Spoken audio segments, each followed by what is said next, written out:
Welcome to the Holy Post. Research now shows that people who constantly consume the news are 3 times more likely to hold incorrect perspectives than those who only consume news occasionally. How did the news business shift from reporting to distorting? Today we discuss an article that blames comedian Jon Stewart and The Daily Show for unintentionally transforming the media into a subscription-based narrative production business. Then I talked to journalist Bonnie Kristian about her new book, Untrustworthy: The Knowledge Crisis Breaking Our Brains, Polluting Our Politics, and Corrupting Christian Community. She explains the economic and cultural forces that have warped journalism and offers us some advice about how we can avoid being misinformed. All of that, plus Focus on the Family defends Christopher Columbus, and Phil reports on his latest Twitter skirmishes. Here is episode 530. Hey there, welcome back to the podcast. This is Phil Vish. Here's the Holy Post podcast. I am here with Kaitlyn Chess. Hi, Kaitlyn. Hi, Phil. And Skye Jitani. Hi, Skye. Hi, everyone. Oh, you're supposed to say hi to me. Only you. Kaitlyn said hi, Phil. Okay, hi. well, I'm trying to be inclusive. And Okay, but am I part of open-armed. everyone? Or were you just saying hi to the audience and not to me? to you, to Kaitlyn, to the audience. I think you guys might need to have a conversation. Kaitlyn, Seriously? are you also greeting everyone? Yeah, I feel like that's Oh, implied. Okay, implied. We're implied. Okay. Hello, everyone. From Skye, Kaitlyn, and Phil. We're glad you're here, and now it's time for the theme song. What's the news that you like the most? Who's your favorite podcast host? If it's breakfast, get your toast. It's Skye and Phil and the Holy Post. Skye and Phil and the Holy Post. And sometimes Kaitlyn. Anybody have a really interesting weekend? No. No. No, really? Nothing? You got nothing? Beautiful fall weekend. Did you take in any college football games? Does Duke have a football team? They do, right? Yes. Yeah, okay. They're just known for basketball. Yeah, but it's possible that they don't, and I wouldn't know because I'm not, not paying it all I'm pretty attention sure to they that. do. I'm pretty sure.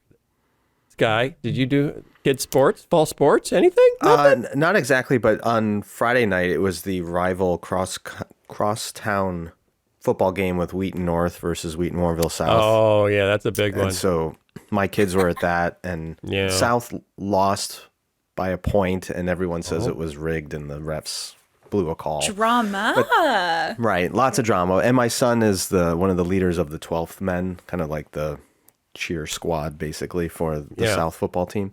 So it was rather devastating. But many people did compliment South as having far better school spirit. Let's put it that way. Was it at South or was it at North? No, it was at North, which is why it was interesting that South had such stronger school spirit, which my son gets entirely from his mother, not from His me. spirit? His spirit. Is your wife spirited, would you say? Oh, yeah, more than me, for sure. Yeah. More than you. Okay. Were you spirited growing up, Kaitlyn, at school No. events? Were you a big Do I booster? seem like I would have been? I don't know. You're positive. I am, yeah, but but sports, Yeah. Okay. not really. Positive, my but thing. not school spirited. Positive. I was more like student government than. Yeah, but did than, you really get all crazy about it? Like, this is great. We're Did the you paint your student face? government. Yeah, did you paint your face? No, I do think one time in high school I did. One time at a football game. For I think student I did. government? No, for a football game. Oh. Got any pictures? We'd love to. I think our audience would love I think to see. they've all been burned. I They're think all gone. I can speak on behalf of our audience. No? Okay. Nope. So I don't know if any of you have noticed out there, but I've been trending on Twitter. It was not. Several people have reached out to me and said, "Just stop it. Just stop it." including Ed Stetzer. Ed Stetzer Really? reached out to me, and this was like a week ago. Like so last Sunday, a week ago Sunday. We're recording this on Monday, Columbus Day or Indigenous People Day, depending on who you vote for in the presidential election. A week ago Sunday, a guy from the Falkirk Center, the Falkirk Center, which is now the Fortunately. Center for Freedom or something is, the one started by Jerry Falwell Jr. and Charlie Kirk because of Liberty University's embrace of all things Trumpy. So they needed a think tank about Trumpiness. And it's Falkirk Center, which is now the Center for Preserving Freedom, I think, because Falwell fell not well, and they had to replace him in the name. And it just would have been the Kirk Center for Charlie Kirk, and that's dumb. I say all that to say, a guy who writes for the Falkirk Center tweeted something that caught my eye. He tweeted, and this is about 8 days ago, there is no such thing as white Christian nationalism. There is white nationalism and there is Christian nationalism. But white Christian nationalism is made up by the liberals, to score points. There's no such thing. And I thought that was interesting because I've had this theory that I think I brought up on the show before about Lauren Boebert. And so I tweeted back to him and said, okay, if Lauren Boebert believes the church should direct the government, do you think she's thinking of the black church or the Latino church directing the government? And if not, have we just discovered white Christian nationalism? And so a few people reacted to that. That got a little interesting. One of the people that reacted to that was the managing editor of the Babylon Bee. And the managing editor of the Babylon Bee jumped in and said, well, basically, and I'm paraphrasing, black churches shouldn't be directing the government because the majority of them are theologically bankrupt. Okay? Wow. Yeah. Oh, yeah, that's what I said. Wow. Why are they theologically bankrupt, you ask, Skye Jitani? Because in a Pew Research study, 52% of African-American Christians are pro-choice. And if you're pro-choice, you're theologically bankrupt. And so that led to a lot of back and forth on Twitter. Like, do you really mean what you're saying? And are there any other issues in the world that might make you question a church's theological, whatever the opposite of bankruptcy is, health? And he said the only other one that would determine whether a church, should have influence over the government or that would rule them out would be if they support liberation theology. So, yeah, you love that, right, Kaitlyn? So liberation theology. Which is another way of eliminating most ethnic churches, non-white churches, because there's a lot of Latino traditions that engage in that idea as well as black churches. So yeah. So that was kind of stunning. He actually proposed to me at one point that the black churches have such poor theology because of segregation, and they didn't have the resources to get access to good theology. And because they were separated from white churches, this was the kicker, they had no accountability. I'm just going to let that sink in. This is like the guy who's running the Babylon Bee. Okay, just wait a minute. Say that again. Because they were segregated from white churches, they didn't have what? Access to theology or accountability for their theology. You heard that. Yeah, that was happening on Twitter. And then he went away, and then suddenly I was talking with an ethicist from Liberty University about whether abortion is ethical under any circumstance. And then a bunch of abortion abolitionists. Yes, yeah. a bunch of abortion abolitionists jumped in and said, "Wait a minute, Phil. Do you think it's ever justified to have an abortion?" And I said, "Well, in the case of a life of a mother, what about that?" And it was like, "No, never. No, never, never, never. What about rape princess? No, never, never, never." And people were getting really angry with me. And the guy from the Falkirk Center was demanding that I say if the Bible ever says it's okay to kill an innocent person. And it was going on and on and on. And then the next morning, the Babylon Bee published a new article about me making a new VeggieTales video about abortion. And in the new VeggieTales video, Laura the Carrot, Phil Vischer drives Laura the Carrot to an abortion clinic, or Dad Asparagus or somebody, I don't know, drives Laura the Carrot to an abortion clinic to have an abortion. How does a carrot have an abortion? Skye, excellent question. You're asking too many questions. And the fact that she was, she's supposed to be like 8 years old or 7 years old is even more disturbing. Yeah. So they sent that out to their 1.5 million followers. Phil Vischer thinks abortion is acceptable in some cases. So here's the next VeggieTales video that's coming. And then, so for for like 48 hours, I was just getting blasted, all over the place. And then it kind of settled down. And then and then because of the Babylon Bee thing, I actually retweeted the Babylon Bee story and said, just so you know, here's what happens if you take the position on abortion that is taken by the National Association of Evangelicals, and that is actually to the right of the SBC's position until the 1980s.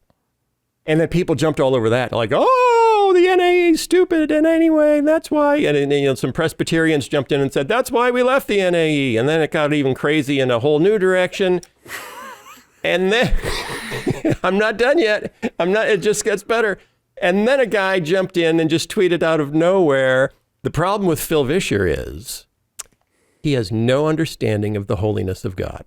Mm. And I thought, well, that's kind of a fun game to answer that question. What is the problem with Phil Vischer? So I retweeted that and said, hey, everybody, here's a new game you can play at home. The problem with Phil Vischer is ... And about 1,000 people have now contributed to what they think the problem with Phil Vischer is. And they're hilarious, that he said we all have water buffaloes, and I definitely do not have a water buffalo. Or in some cases, he actually thinks about his faith instead of just reacting. So most of them were positive, by and large positive. Yeah. So that was fun, and then that kind of settled down. But then in like the last 72 hours, some Christians or non-Christians started bumping into the whole thread and reading it and kind of being amazed, both at the things that were being said about the black church and the things that were being said about, ethics, like it doesn't matter if you kill innocent children in a drone strike if it has a military purpose. It matters if you kill innocent children in an abortion because there's obviously no possible justification. And then... Wait, what happened next? What? Oh, yes. So all of a sudden I noticed some of my tweets started spiking on Twitter rather aggressively, particularly one where a guy had jumped into the middle and called me like a woke Marxist, or I forget, something or other, and said, what are you going to do next? Do a VeggieTales video, you woke idiot, do a VeggieTales video where Bob and Larry come out as trans, and you say they're actually fruit. And that was so funny to me because Bob and Larry actually are fruit that I just tweeted back at him, I hate to break it to you, but botanically speaking, tomatoes and cucumbers are fruit.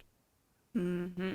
And that one got liked by people in the LGBTQ community and went viral. And a lot of ex-evangelicals started retweeting it and said, this is the best thing I've ever seen. This is like that. Somebody said the guy who animated my childhood just made me like him even more. So it's like all of this just, and some people were saying, I think he's supporting transgender rights. I'm not sure. What is he doing? It got crazy. So that tweet, if for me, a good tweet gets liked maybe 500 times. I think, okay, that tweet about tomatoes and tomatoes being fruits, not vegetables, as I'm looking now, has been liked 37,000 times. And it's being liked at the rate of like 10 times a second right now. Okay, Phil, so help me. My question to you is, after the last week, yes, are you more or less inclined to engage on Twitter? Skye, I feel like we've had this conversation before. I also feel like we've had this conversation. After the I have to last tell you, week. I obviously was not involved in any of this. I was incredibly tangential to it. Did you see any of it? Did you see any of it? I did see happening? a little bit of it, and even the brief bits I saw made me want to get off Twitter. And it's just I'm sorry, I know God loves them all, but they are the worst. It would make me my wife was one of the first ones to respond to the problem with Phil Vischer is ... question. And her answer was, the problem with Phil Vischer is he won't stop tweeting. 10 out of 10. That was... Yeah. Yeah. And that's now the most liked tweet she's ever tweeted in her life. So I picked up probably 7,000 Twitter followers in the last 36 hours. I don't know what's going on. I don't know if I've done something horribly wrong or horribly right. I would tend to say I'm just not going to tweet anymore, except for the number of people that say, thank you for keeping your voice, in this conversation, because you're really giving us hope that all Christians aren't crazy. And so that, I don't know what to do.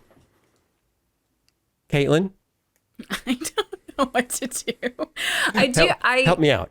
I also saw a lot of these tweets and also thought we should just cancel Twitter. It should be done. We tried it. It was a good experiment. And clearly it's not. It's not working. Like for everyone, not just for me. We should for be everyone. Done. We should be done with Twitter. Well, I'm sure it's going to get better with Elon Musk at the helm. Oh my goodness, yeah. But I also, to your point, Phil, I feel like it's really hard for people on social media to figure out when to not fight with someone who is not going to be persuaded regardless of anything, and when to recognize that a public platform can also bring people along who are watching. Like I remember in seminary, we had like discussion board posts to do, and we got in this big fight in one discussion board post about sexuality questions. And someone was clearly not going to be persuaded. They were being very antagonistic. They were being really hurtful and harmful to other people. And I went back and forth about engaging or not. But I found out later there was someone in that class who that issue was very personal to them. And it mattered that someone was engaging and making them feel seen. And I don't know where the line is between those two things, but I feel like that's the question a lot of us are asking most of the time. Okay, to play devil's advocate for a moment, which is sort of my role here. Yes, Skye. That's the devil. Yes, Skye. I'm happy, Phil, that you had 7,000 new followers, and I'm sure that there were many people who saw what you said and were encouraged. My hunch is that some of your critics probably saw their ranks inflated as well, and it emboldened their way of thinking. So in the grand scheme of things, is it a net positive if everyone just gets more entrenched in their own point of view, or are we all just creating more trouble than it's worth? Yeah. Oh boy, Skye. That's a good question. Mm-hmm. Megan Basham is Bashamaning me again. So that's I obviously agree with what you've said. It's the forum itself that I question. I don't know. I don't know what to do with it. I don't have the patience that you have. If anything, I'm confessing my own thin-skinnedness. Like I couldn't do it. I think I would probably implode. You'd swear at people. Yeah, I have so little tolerance for buffoonery that doesn't recognize itself as buffoonery. Yeah. Like it's one thing if people are deliberately trying to be funny or ridiculous, but when they think they're making, like those comments that you recited about the black church isn't theologically credible because of those. I mean, I at that point I would just have to be like, I don't know what to do here. At the same time, I think I'm almost doing a bit of a public service by drawing out the managing editor of the Babylon Bee and saying, well, this is what this journalistic outlet believes. Right, but that's assuming that the people who are then seeing that are going to go, yeah, that's terrible, and I'm out of here. But I think there's a lot of people who would see that and go, yeah, he's right, and rally to his side too. So at that point, you're just inflating everyone's following. Yeah. So, some things you just don't want to give more oxygen to.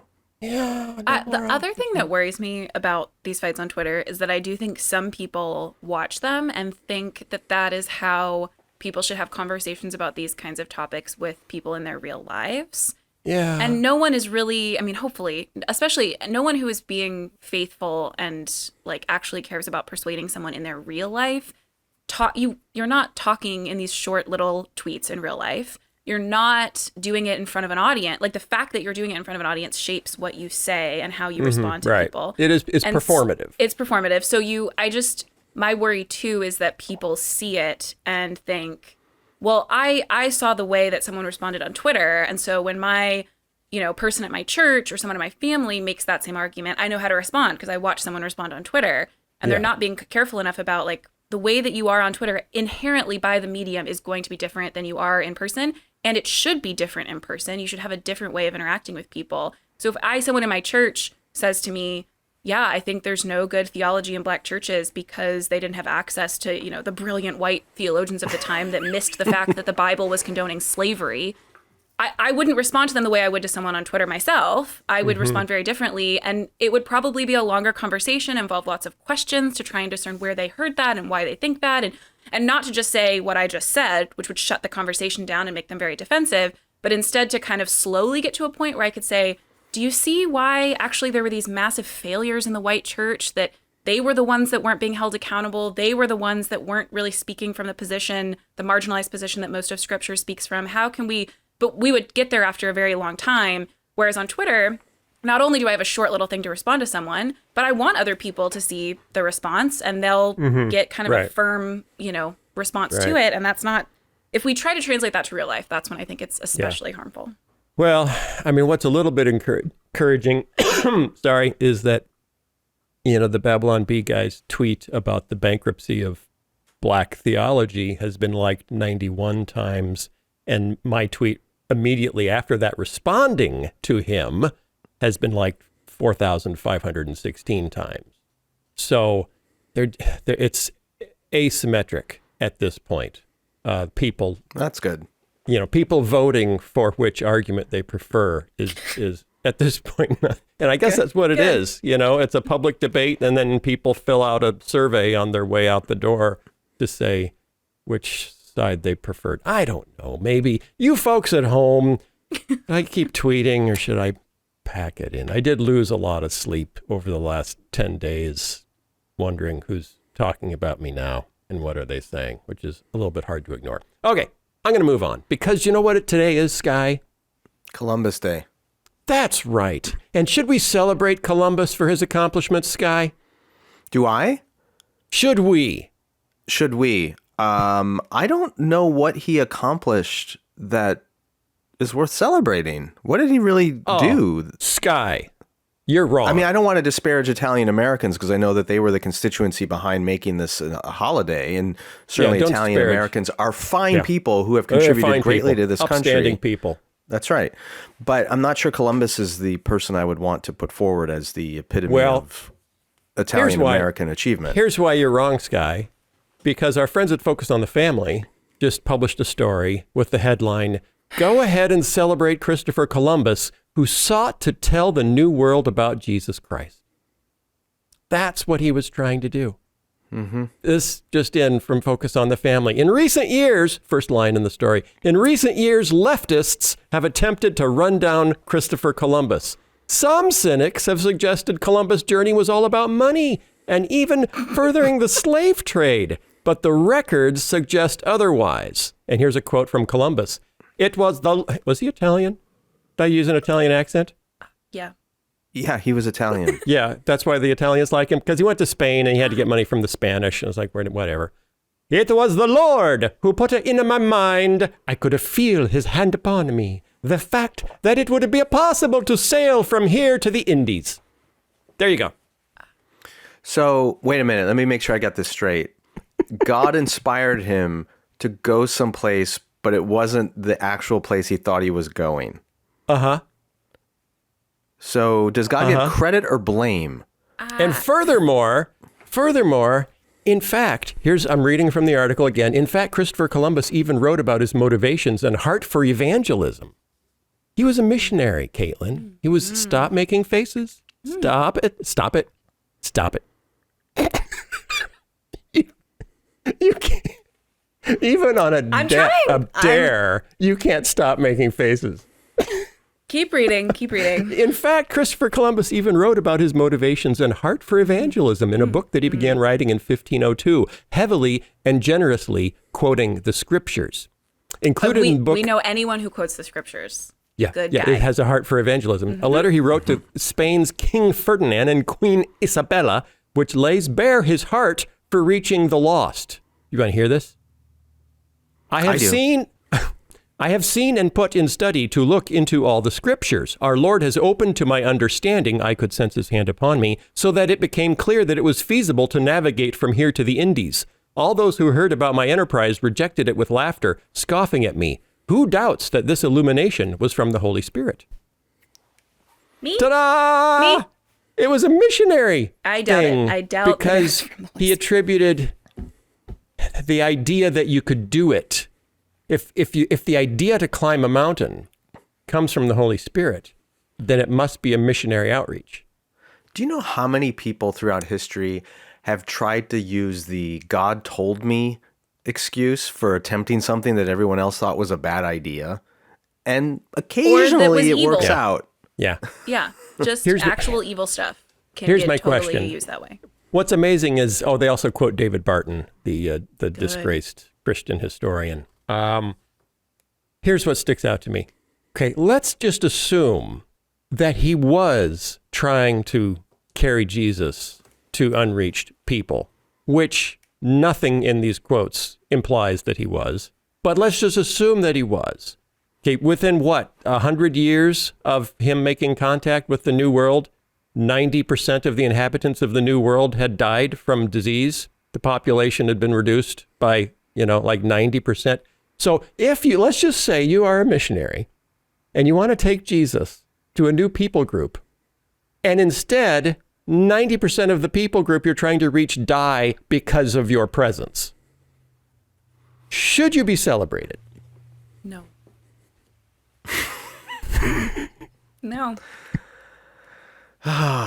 This is also, it's interesting hearing you read that language, Phil, because the number of things that I have read in just American history that have the same exact language that basically boils down to like, I am invoking the name of God to justify whatever I'm doing. And the fact that I have access to resources and, have got a bunch of people to come along with me, and that's all just sign of God's favor, the fact that it's worked out. And so that must mean that God is on my side. And then I can justify doing whatever I want because God's on my side has been used for everything. For not just Columbus, for plenty of other people who came to America, for people throughout American history trying to justify all kinds of abuses of poor and marginalized people. Today, we do that politically. We say that like God must be on our side because we're doing well economically, or because we have military strength, or because we just say so and decide that that must be good enough, and then can justify whatever we want to do. Phil, you know what this reminds me of? I know you and Lisa have been watching that Hulu series Dope Sick. Yes. Oh. Yeah, I've only watched a couple of the episodes. So it's about Purdue Pharmaceuticals, the Sackler family, and OxyContin, and the kind of ramp up to the opioid epidemic that we're now seeing. And one of the things that comes out clearly in that show is that the leaders of Purdue Pharmaceutical were pushing their drug, OxyContin, as a solution to pain. Yes. And that so many people in the world are suffering from pain, and this drug we are going to take away the world's pain. That's exactly. And strictly speaking, opioids do take away pain. Mm-hmm. But what they replace it with is often far worse, which is a terrible addiction that kills people, destroys communities, destroys families. So it feels a little bit like that Columbus and other, European colonists were arguing, well, what we're doing for the glory of God, and what we're doing is for the lost, and what we're doing is to spread the gospel. But in reality, they're using that as a facade to just make a ton of money and to exploit other people or to pursue nationalist ambitions. And that's what we do all the time, is we try to find the single little grain of truth that might make everything else we're doing sound tolerable and admirable, but it's covering up a whole lot of bad motives. Yeah. And that was certainly true in the era of colonialism. And one of Columbus's first reports back from his first trip was that the native people look like they would make very good slaves. So I'm not sure where the love of Jesus came into that. And we also, I think, I'm imagining people who read that article and think that that's a really helpful corrective, probably, at least generally speaking, have an idea that when people are doing evil, they know they're doing evil. And it's unambiguous who the good guys are and who the bad guys are. And so if you have the motive to do something faithful, then that's all that matters. And also, you won't be susceptible to having that genuine good motive mixed with all these other bad motives. And then we get into many of the problems Christians have been in for centuries, which is to say, we think that evil is unambiguous, it's obvious, and it's always external to us. And if we have good motivations, they will never be mixed up with bad ones that will overcome the good ones and make the thing we do actually really evil. But that's not true. Right. So I mean, my question is, because I know people that focus on the family, and I know there's good people that focus on the family. Why would you publish this? What is the motivation to try to? The only thing I can think of is just, in that first line of the story, Yes, leftists that's exactly it. are trying to run down so that it's just another part of this, us versus them. Well, if the leftists say this about Columbus, we'll say this about Columbus. Totally. Well, Totally. I also think I'm trying to think of the best motive I possibly can. Yeah. I do think there's a sense, I think some of the kind of culture warrior approach, the leftists say this, so we have to say the opposite, does come sometimes from a sense that the world that you inherited doesn't look the same anymore, that things that you thought were foundational have been shaken. And instead of thinking, well, let's find the really good things that are sometimes being lost, things that are really valuable that we don't value anymore. Let's find those things and match them against the revelation given to us in Scripture and see what is really true and honorable and good. Instead of doing that and sifting out all the stuff that is changing but should change, instead we just say, let's just keep things the way they are. And one of the things I remember is that we call it Columbus Day. And because I can't change some of the larger cultural changes that have happened, I can't undo the sexual revolution, or I can't undo the kind of displacement I feel from my community, I can make a big fuss about what we call this one day. And that feels like something I can control. I don't understand why, regardless of what the issue is, Columbus Day or pick your culture war issue, why can't we look at an issue and ask ourselves what is good or true or right about this, regardless of what the source of it is? And when people have legitimate critiques about Columbus, go, yeah, those are legitimate critiques about Columbus. And where those things are not valid, like it all comes down to, we just want to believe that the source determines everything. If it came from my team, it's right. If it came from the other team, it's wrong. And we don't go any deeper or investigate anything any further. And even a broken watch is right twice a day. And sometimes we just want to say, forget it. It came from that source. Therefore, I have to take the opposite point of view. And it just makes us dumb. It makes us stupid people if we think everything from a certain source is right and everything from the other source is wrong. And where's the wisdom? And that's this is what disappoints me about this article from, say, Focus on the Family, is rather than modeling what godly leadership should look like, it's sheep. They're just following the herd. We're doing what the tribe says we're supposed to do. That is not leadership. I hear you. Well, I guess, Skye, that's where we come in. Clearly. We have to lead when no one else can, when everyone else, or no, Kaitlyn. That's where Kaitlyn comes in. Kaitlyn. Don't put that on me. Mm-mm. Don't shirk the mantle, Kaitlyn. Don't shirk it. No shirking. Speaking of trusting your sources of information, we need to talk about Jon Stewart. Jon Stewart, host of The Daily Show, who birthed, what did he birth? He kind of birthed, he didn't birth satirical news coverage, because there was a lot of that in different forms. But he birthed an interesting, The Daily Show was a kind of a nightly news show that was satirical in nature, but actually covered real news. Is that what he birthed? What do you think he birthed, Skye? You were a fan, right, in the day? Yeah, I was, of certain things. I think what he birthed was a really intellectual critique with humor of the whole American news media system. Yeah. Whereas, I think back to Saturday Night Live, and they always have their news, Weekend Update, right? They always did that. But what that was is it was poking fun at events in the news. Mm-hmm. And what Stewart did was he didn't just poke fun at events in the news. He poked fun and satirically skewered the news media itself. Right. I think that was the shift that The Daily Show represented. Okay, so we are looking at an article in the New Atlantis, which is just, I thought I'd made a mistake when I printed it out as a PDF. And I thought, did I accidentally print like 30 extra pages of comments and ads at the end of the story? Nope.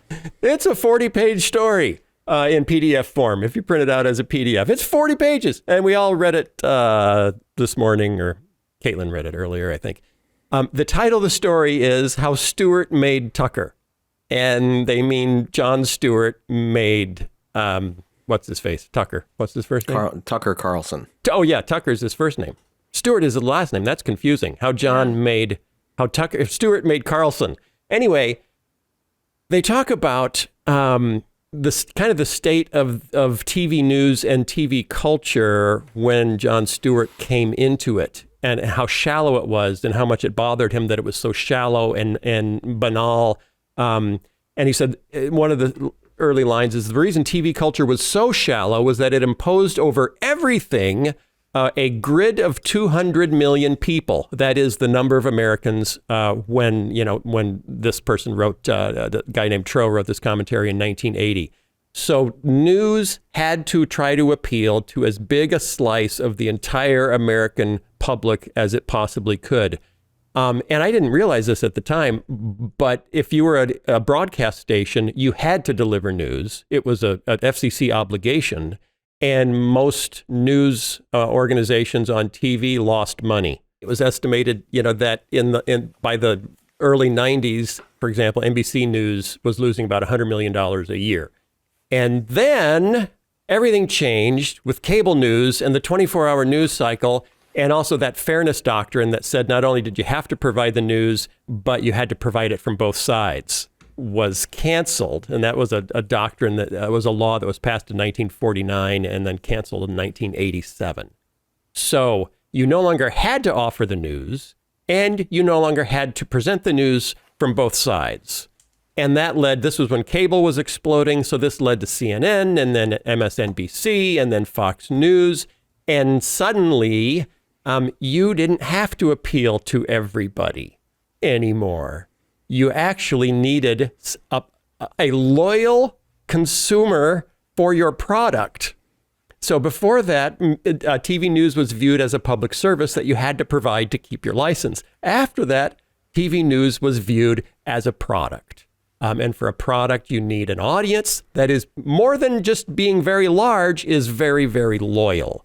And that's what Jon Stewart, he was originally reacting to just the banality of this giant generic news operation. He said, the article says, he dreamed of a broad, hardworking, underserved middle of the country, hungry for the entertaining veracity he would produce. He called this middle of the country the disenfranchised center.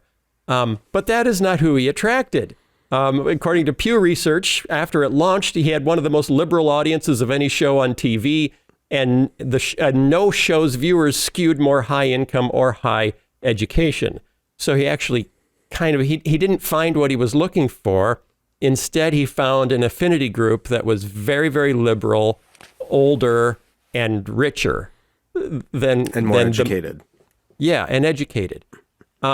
So this is where it gets interesting, because as advertising revenue dropped and was replaced by subscription revenue, and this is the big trend they talk about, that newspapers could no longer be supported by advertisers, and it was harder and harder to support TV shows by advertisers, and news media was more and more shifted to a subscription model, which we see today just in spades. Hey, support us on Patreon. Hey, support us on Substack. Hey, subscribe to the Washington Post to keep new, good news media coming.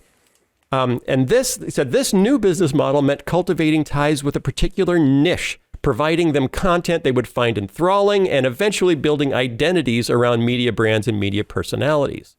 So the contention here is that this new world was kind of mastered by Stewart, and then they also say Colbert, who started on the Daily Show, which was bringing an audience together not for the news, but for the macro narrative across the top of the news. How are all the news stories? Because in an internet world, everyone has access to all the news of the world at all times. So it's not about access anymore. It's about the macro narrative that says, all these stories, I'm interpreting them for you. And by the way, if I don't interpret them in a way that you find appealing to your already, held beliefs, you're going to unsubscribe. So you get Tucker Carlson.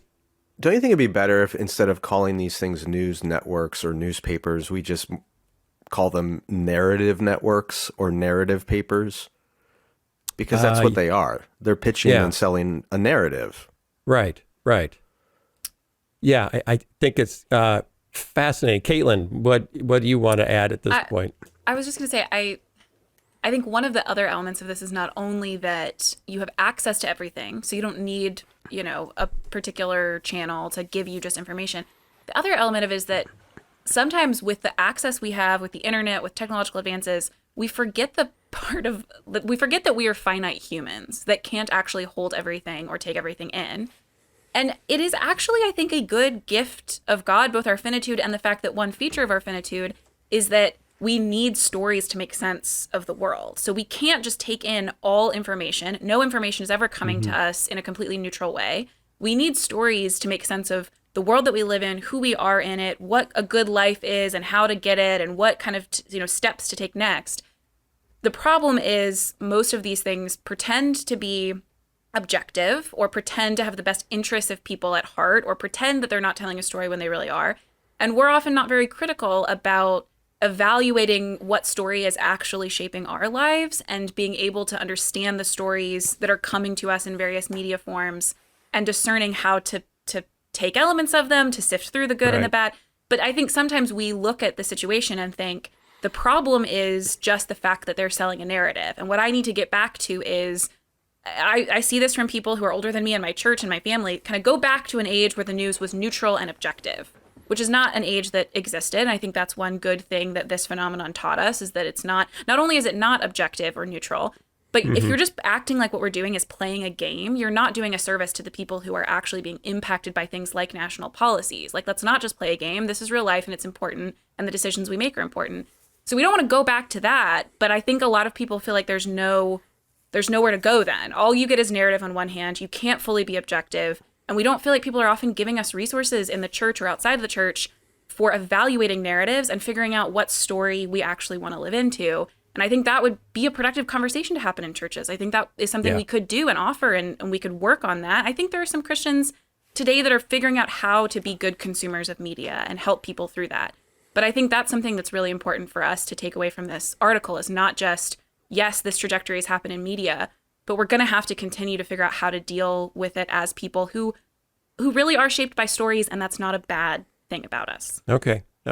So where the author comes down in this article is, so if you can no longer sell the news nor sell advertising, what is it that subscription-based journalism sells today?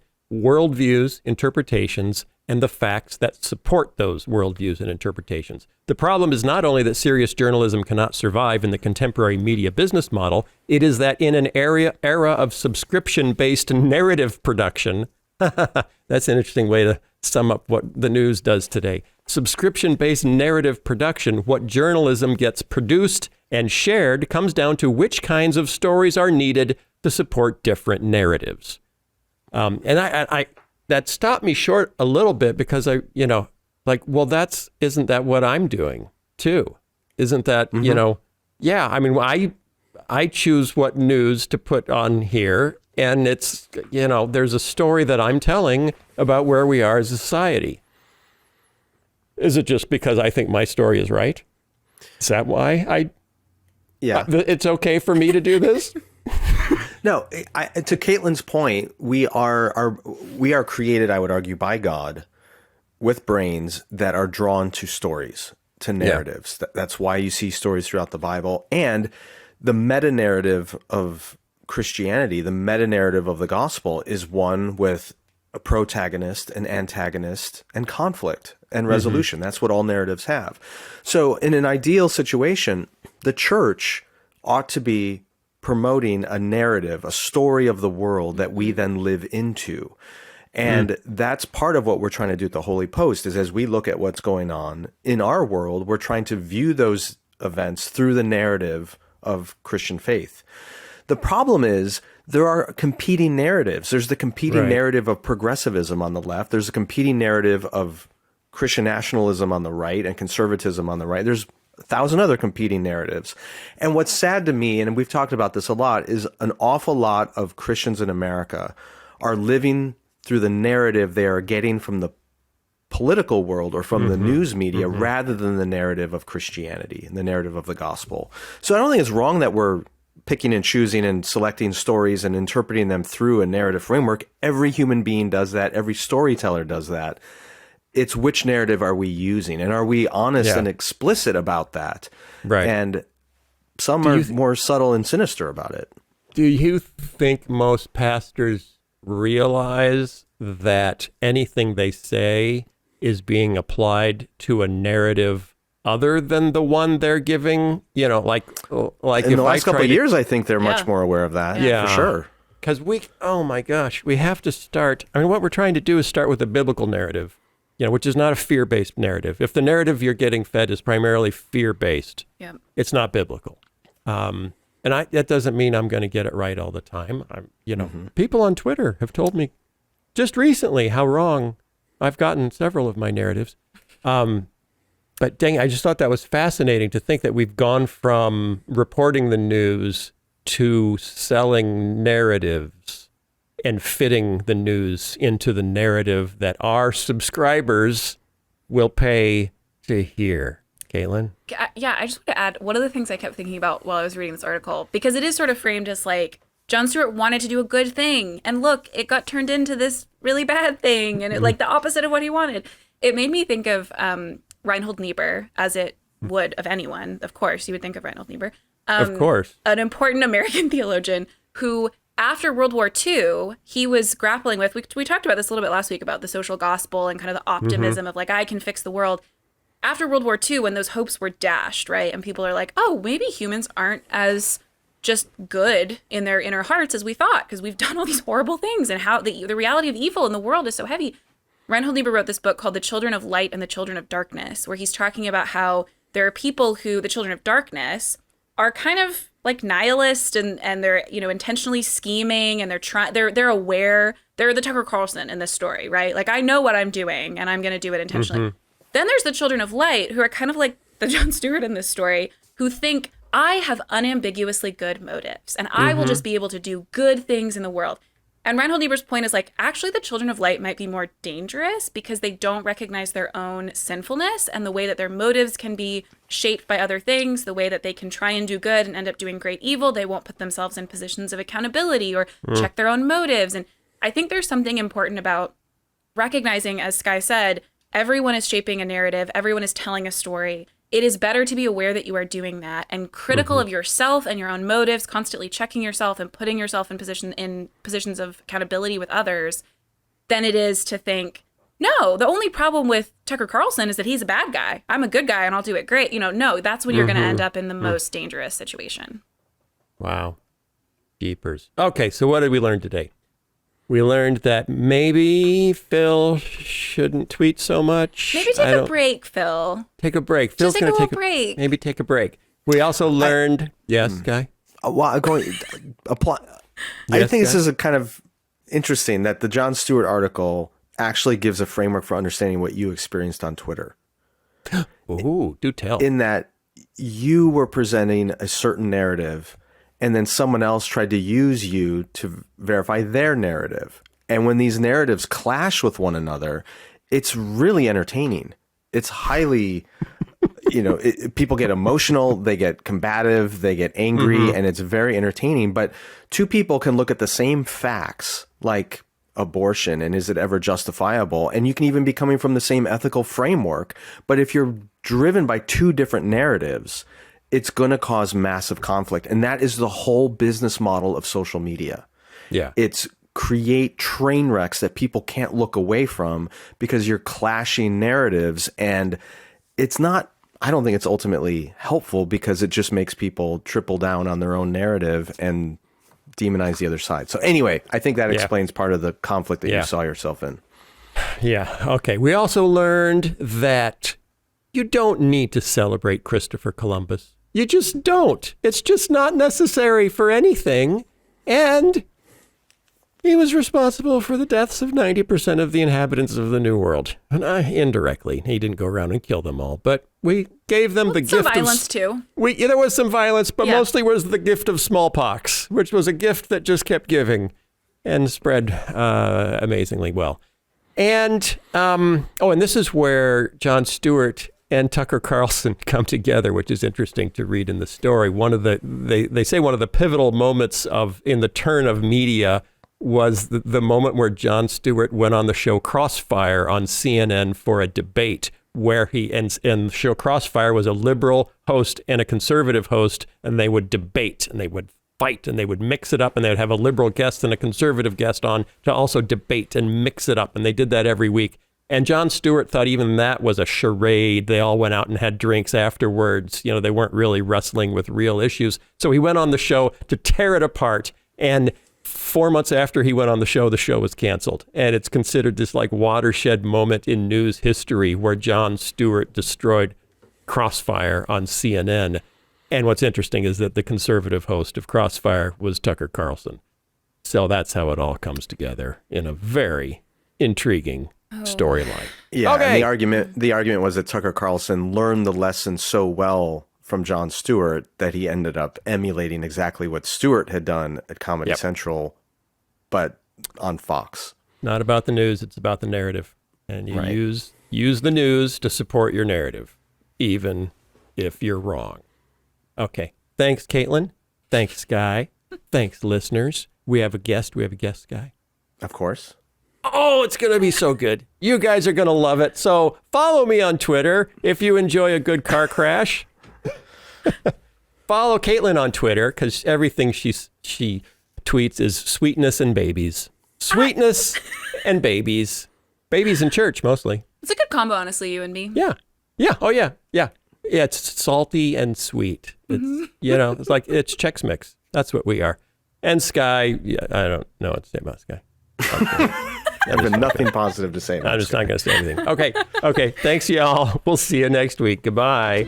The Holy Post podcast is supported by listeners like you. This episode is also supported by Biola University's Talbot School of Theology. Hey, this is Phil. So you want to grow in your faith and in your ministry. You don't want to repeat the mistakes you see in so much cultural Christianity, so you think you might need a stronger foundation in what the Bible actually teaches. And you're beginning to suspect it isn't going to come solely from YouTube videos and podcasts. Nothing against YouTube videos or podcasts, but you know.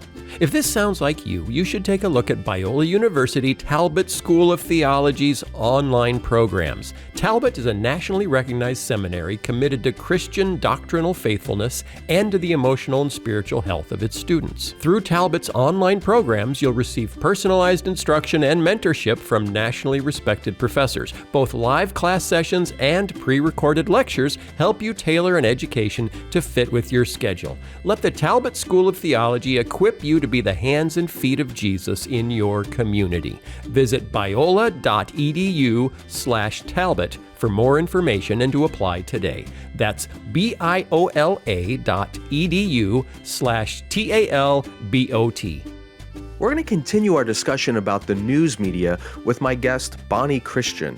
She's an experienced journalist and the digital editor-in-chief for The Week.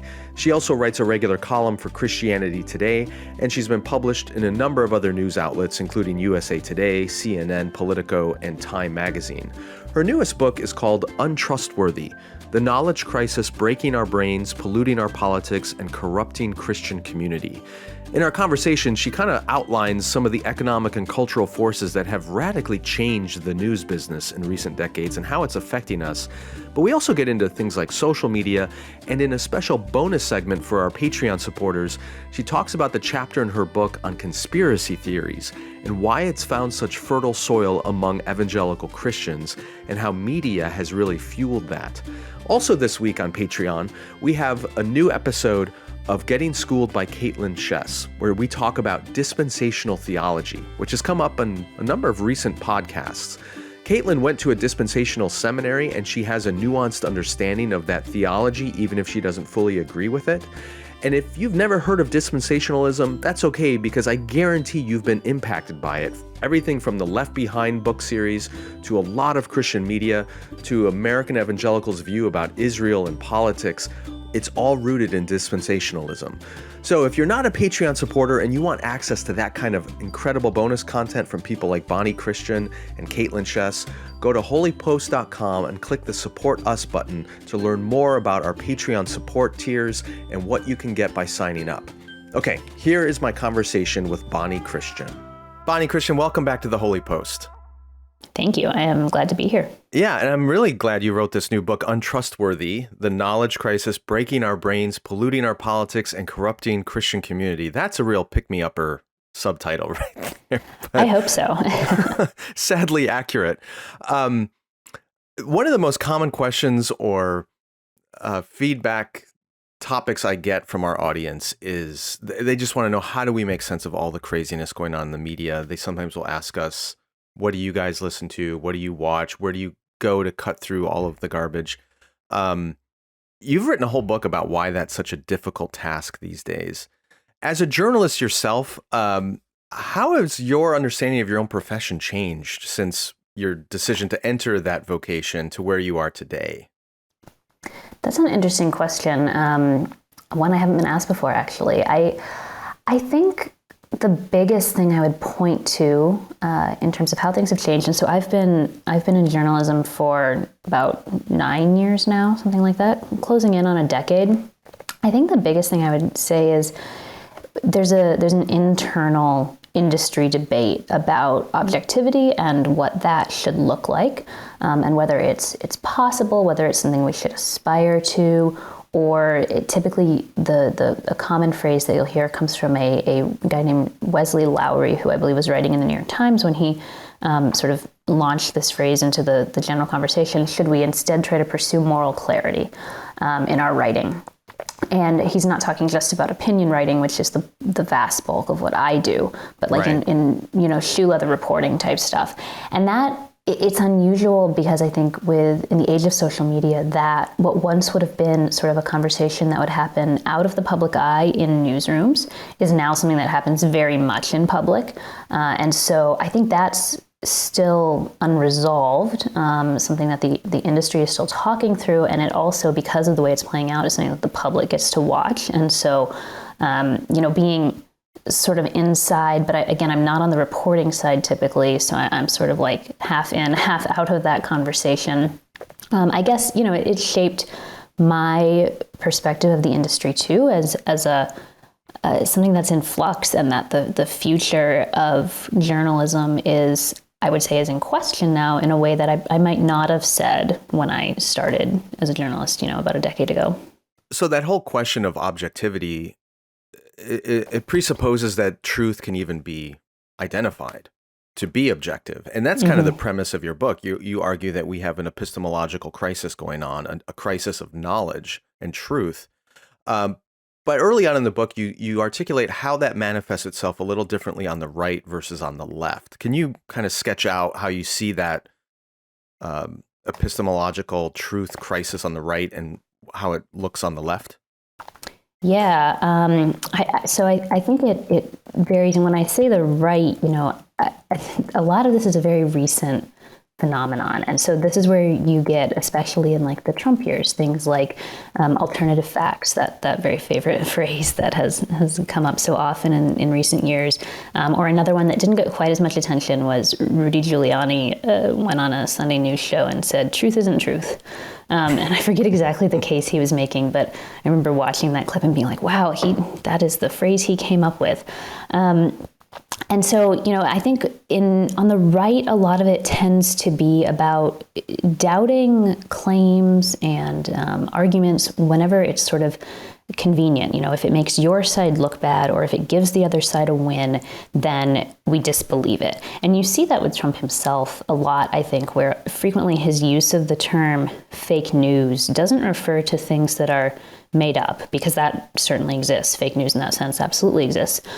Frequently he would use it to mean news that I do not like, news that right. portrays me disfavorably. So it's a lot about like power, in a sense of like, how can information be to our advantage? And so if we don't like the facts, we get alternative facts. On the left, I think what you tend to see is there's a really strong attention to identity and context and perspective, and there's a basis, a good basis here. Like your experiences and who you are, it does affect how you see things, and we should pay attention to that. But what's happened in recent years, I think, is it gets overgrown, and so it reaches the point of like, you as a white man cannot understand a Black woman's perspective, and you just simply have to defer to what she says, because you can't communicate across those lines of identity, and we can't even really share truth and knowledge with one another, because these other concerns about who we are so paramount, and that just creates an incredible confusion and an incredible difficulty of conversation if we can't talk to people who are different than us and actually truly communicate with one another. Yeah, and that leads to a study you cite in the book from 2019 called The Perception Gap, which is really, really fascinating. So here's a couple quotes from the study. Americans have a deeply distorted understanding of each other. People who said they read the news most of the time were nearly 3 times more distorted in their perception than those who said they read the news only now and then. Going on, political content we see on social media is disproportionately from people with a more distorted understanding of the other side. So just last night, I had some friends over at our house, and one of them pulled me aside and said, hey, listen, you obviously have to engage in the media a lot and keep up to date on what's going on because of what you do.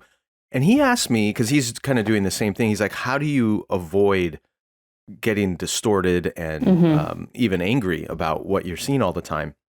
And then you read stats like this and you realize those of us who are engaging the most in media and so-called news outlets have the most distorted perspectives. So it feels like an impossible trap that we can't get out of. What does this mean for you as a journalist when, I'm thinking back when I started my adult career as a pastor, and within the small Christian community, like being a pastor had some dignity and respect. But the moment I stepped outside of that, I felt like people did not like me because I'm a pastor. And now journalism had that same, it used to be a reputable, upstanding, honorable profession where you were doing a social good. Exactly. Now you're seen as, part of the rot. So is there a way out of this trap? Man, I don't know. I on the side of as a journalist, I think there's a degree to which the only thing you can do is just, continue trying to do the best work you can to be as honest and as factual as you can, whether you are reporting or, even if in my case you're doing opinion work. I think there are still widely different ways that can be done, and ways that you can bring a deep concern for honesty to that. On the consumer side, man, it's tricky because what an indictment of the industry, right? That the people who are consuming the most of our products, ostensibly who ought to be the most informed, are in this sense at least the least informed. And the way that it tends to work is that that this study found, the people who are consuming more political media, they tend to think that their political opponents are more extreme than they actually are. I think a lot of the best suggestion that I have for pushing back on that specifically is just talk to people in real life, not on Twitter. The most active people on Twitter are overwhelmingly going to be, on political Twitter, are overwhelmingly going to be those folks who are most likely to have a misinformed understanding of people who are their political opponents. And if you go and you find people on the other side of the political spectrum in real life, they do not tend to be they tend to be much milder, they're not wrapped up in this as their whole thing in life. They're going to be normal people that you can get along with, and that's going to be a big corrective to your perception and to those distortions in your perception that being too online and too engaged in political media will tend to bring. Okay, let's go back to the earlier era when newspapers ruled the media. There were only a handful of news networks on television, and there was a general push towards consensus journalism or appealing to a very broad audience, which led to some moderation.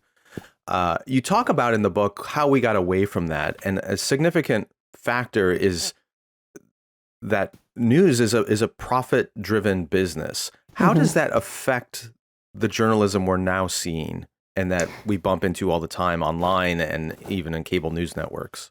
Yeah, so the mid-century consensus model, which I think a lot of people still look back to as like that should be the norm of journalism, it was very much a profit strategy, and it was also a byproduct of the legal environment. There were real principles of we should be objective and we should try to be neutral. That is true, but it wasn't just about principles. It was, there's 3 channels, they have national reach, they're trying to get a maximum audience, and how do you do that? You try to be pretty neutral, pretty median opinion, and just not offend a lot of people. Right. And so that was a money-making strategy. So then in recent decades, we get rid of the fairness doctrine, which requires some of that sense of balance. Basically, you had to give equal time to opinions on opposing views on policy issues, which in practice meant you brought on a Republican and a Democrat at the same time. So that goes away. And then at the same time, what happens is the whole advertising, the whole business side of things changes as, Craigslist edges out the classifieds, and suddenly you have far more places to take your advertising than just the local newspaper, which used to be the only game in town. And so, when you have that steady flow of advertising income as a local paper, that brings a real freedom on the editorial side, assuming you're maintaining appropriate business editorial distinctions. It brings a real freedom to be able to just do your reporting and try to write the most truthful and factually accurate things, because you're not dependent so much on sales of the paper. There's an indirect dependence, but you have this steady stream of income. You don't have to outrage people or excite them to get them to pick up their paper and get that advertising income. You just do your reporting, and it's try to do a good job. Now the situation is that advertising income, which continues to be a major model for the industry, is very much dependent on clicks, especially, to a lesser degree purchases of physical copies, but especially clicks. And online each article is competing with so much. And so there's a strong incentive to spice things up, because you need to pay your salaries to people, right? Journalism is not a charity project. People need to be paid for their work. And so it's okay, how do we get eyeballs on this so that we can make money? And this, I think, is another way in which, even more than a decade ago, I'm aware, and I think everyone in journalism is aware of this question of how will we make money going forward. And you see lots of places moving to a subscription model, and Substack newsletters are an example of that, where, they're going back to a subscription model instead of advertising.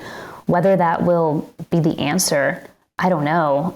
Even with subscriptions, there's still, I think, that similar lure of, I have to make this exciting and appealing enough that people just have to see what's behind the paywall. And, it's not a bad thing to want to have interesting writing, but you can see the obvious temptation there. Yeah, it feels like there's a parallel to what's gone on in journalism with what we're seeing in election politics, in that there was a time where 2 parties would basically have to compete for that sway voter, that middle person. And so it brought both parties to a more middle, moderate position in order to win that big middle vote.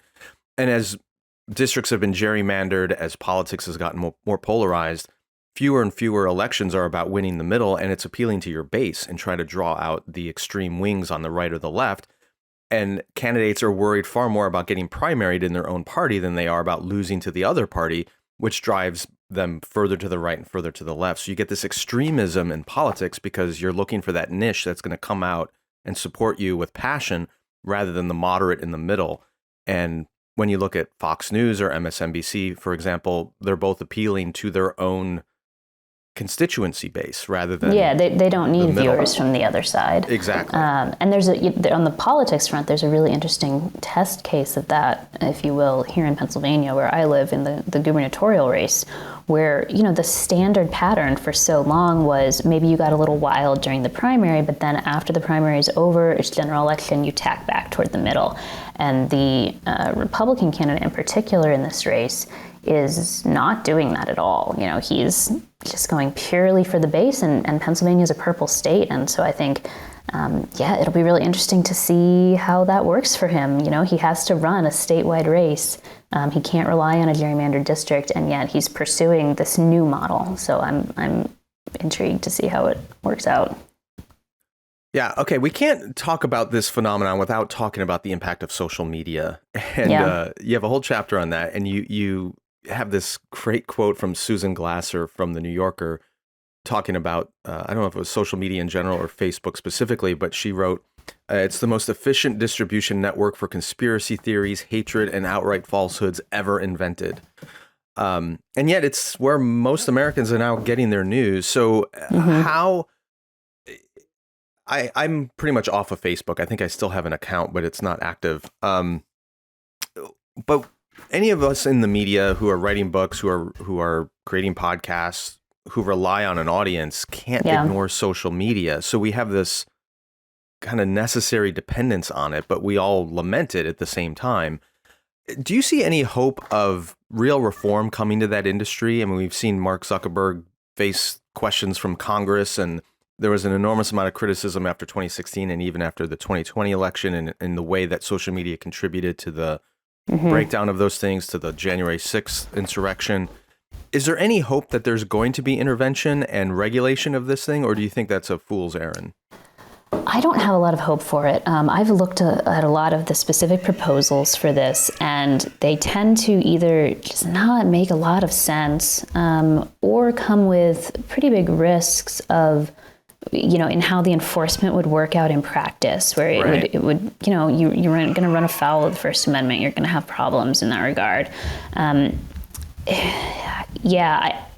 That's not to say that there's nothing that can be done, that we can't improve things. I think one idea that's gained some traction, unfortunately, not much in the social media companies themselves, but one idea that I see with more frequency is the idea of introducing friction to the process of posting and sharing things, to sort of just slow things down a little bit. And so, for example, I think when Twitter asks you, have you read this article, or do you want to read this before you retweet it? That would be an example of friction. Now, I don't think it's not a lot of friction. It's pretty minor because you can just ignore it. It's, a fraction of a second of a delay. But examples of friction that we could think about would be like limiting the number of posts someone can do each day. You would have to be a little more judicious if you can only do, say, 5 tweets, right? Those tweets are going to become much more valuable to you. And so something like that, I think, but that runs directly counter to the business interests of these companies, and they too, have employees to pay. They want to make a profit. So yeah, it's tough. I mean, for example, after Facebook came under so much criticism, and they were like, we need to scale down the amount of politics we have going on in here.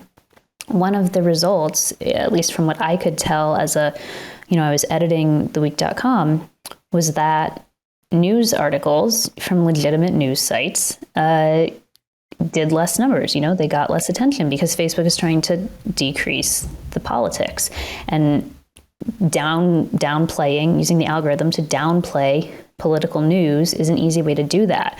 Is it actually a benefit to let people see more like politics memes, which are going to be harder to downplay because it's an image, not text that an AI can easily read?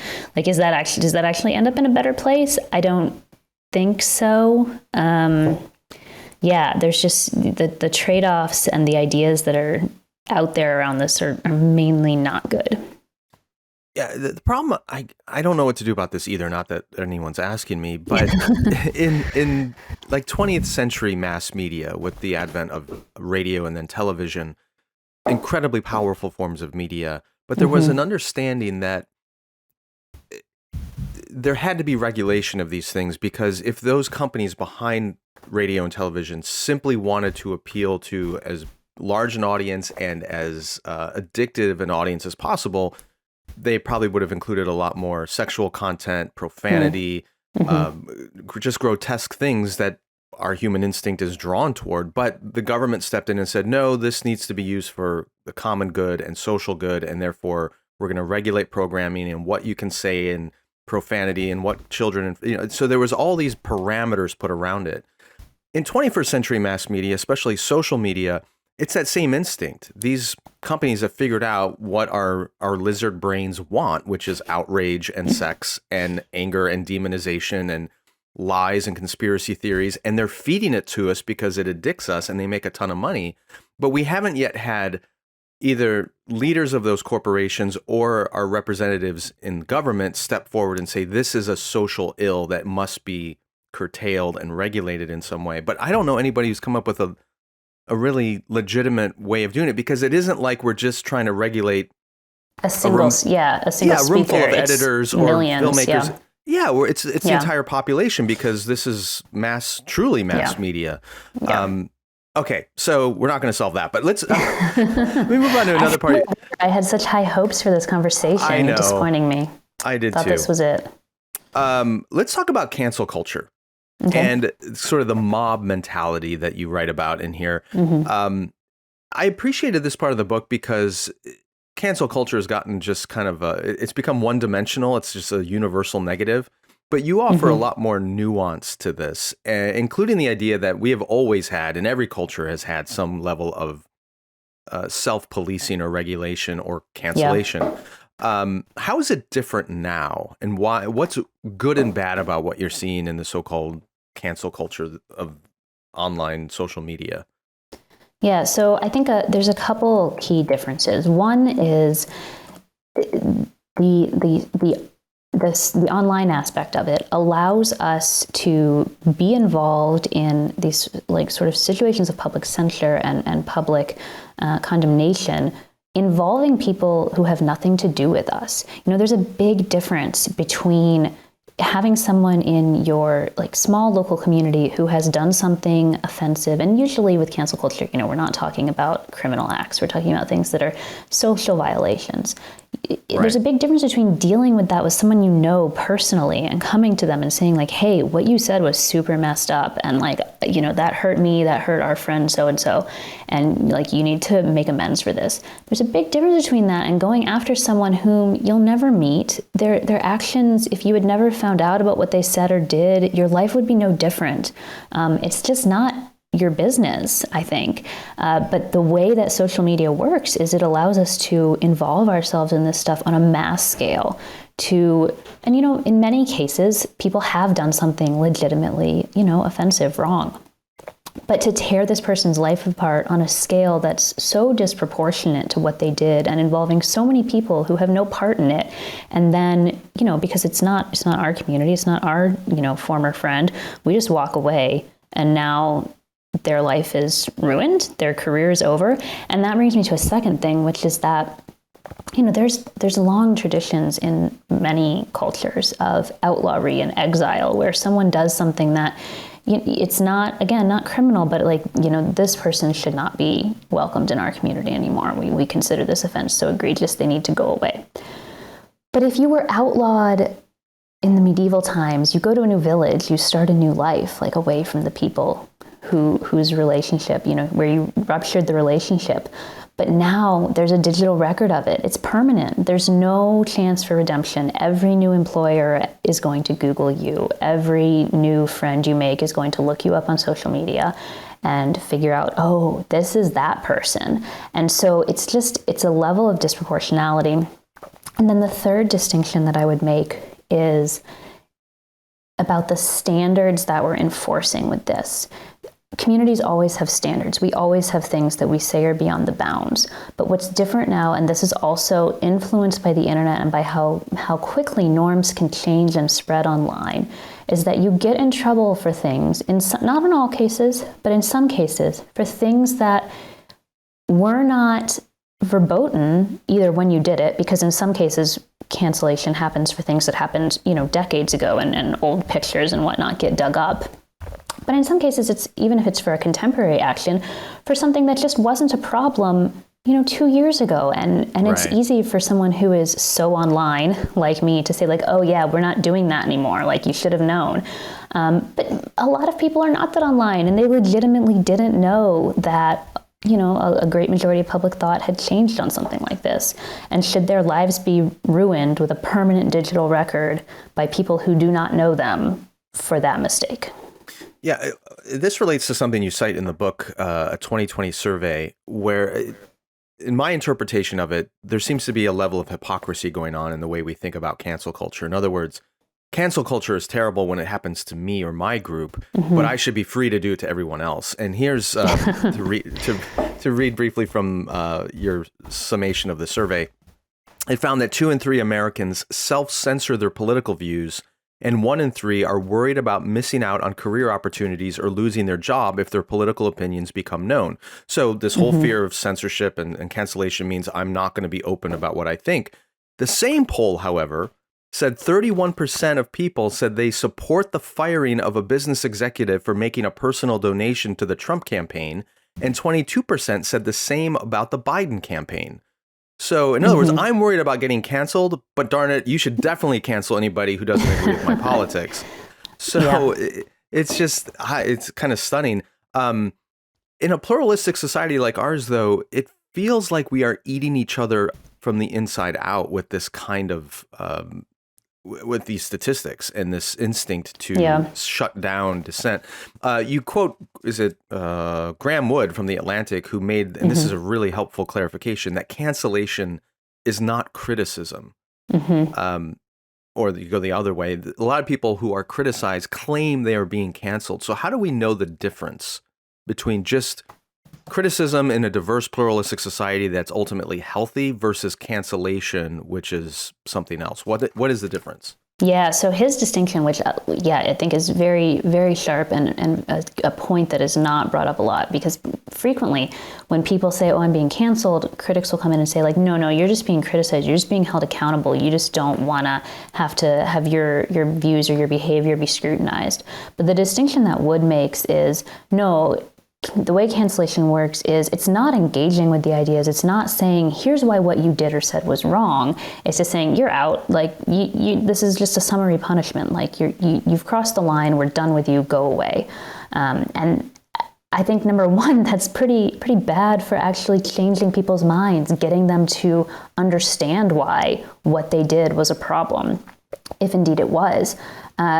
But it also, it's very satisfying on the mob side. You feel like you've established the boundary of moral purity.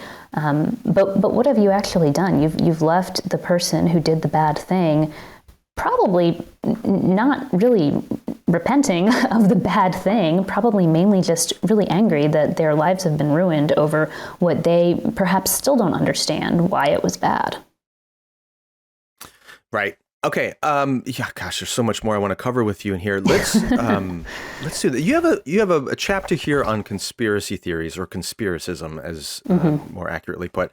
If you don't mind sticking around for a bonus segment, I think we're going to save that for our Patreon supporters. So if you guys want to hear Bonnie's take on why conspiracy theories have found such fertile soil, especially among Christians, we're going to talk about that in a bonus segment. But let's transition in our last few minutes towards the end of your book, where you lay out a plan of suggestions, wisdom, recommendations for how we can navigate this media landscape that's so untrustworthy these days and mitigate some of its effects on us. Can you highlight just a couple of the things that you've employed in your own media engagement that have been helpful, that you want to suggest others consider? Yeah, so the really, really short version of what I talk about at the end of the book is that basically we need to, at a personal level, and then hopefully also in our families and our communities, cultivate intellectual virtues, things like studiousness and intellectual honesty and wisdom, so that, as we were discussing, maybe the social media companies never figure out a way to make those environments better, but we can be different people engaging them, different kinds of people with different instincts and a better feel for truth. That happens at sort of even like a subconscious level of, you just know what truth is like. And a lot of the way I discuss doing that, because you can't just sit down and decide, like, I'm going to be virtuous now. It doesn't work that way, unfortunately. Right. Is a lot of it is about habit and noticing and trying to reshape where we put our attention.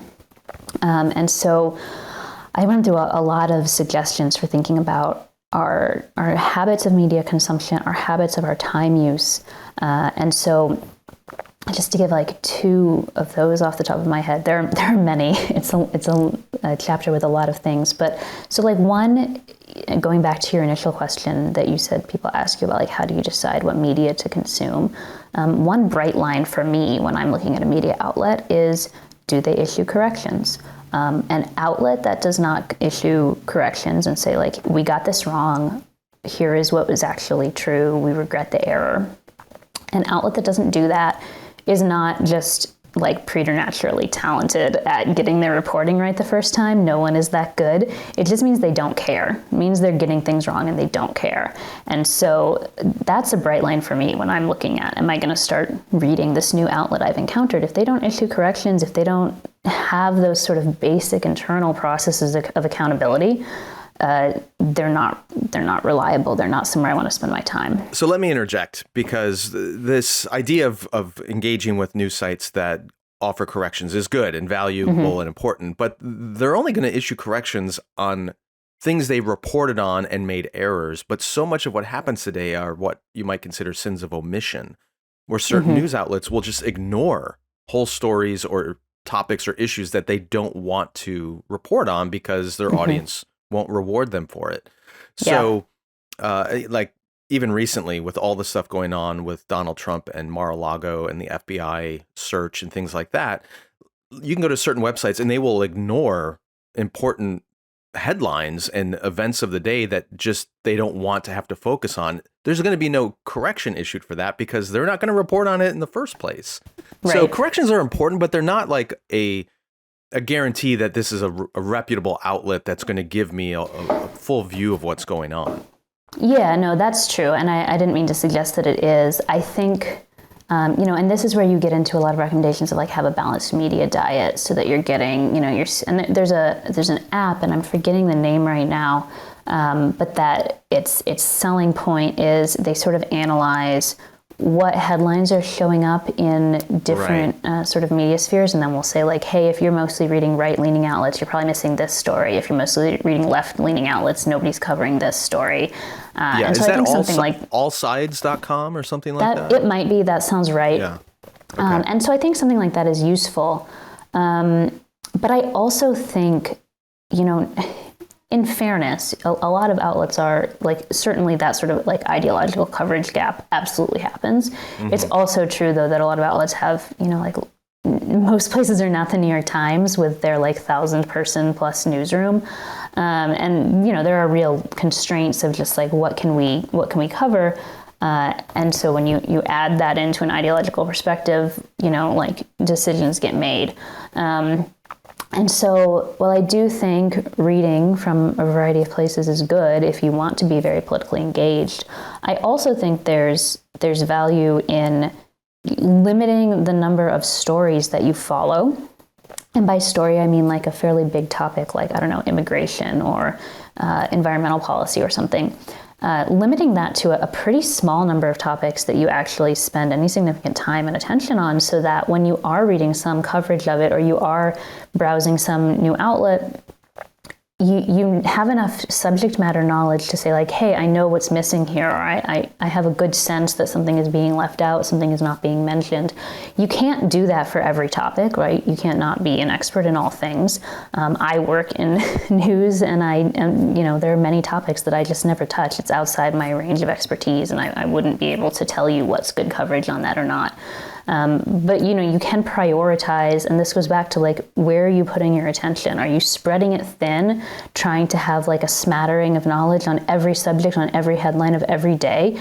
If you take that approach, you're going to be really easily misled, and you're not going to notice those omissions because you can't know that many things. But if you're narrowing your attention and prioritizing just a few things and handling that well, then you are going to notice, oh, hey, this is like an important story in this area, and they're not covering it.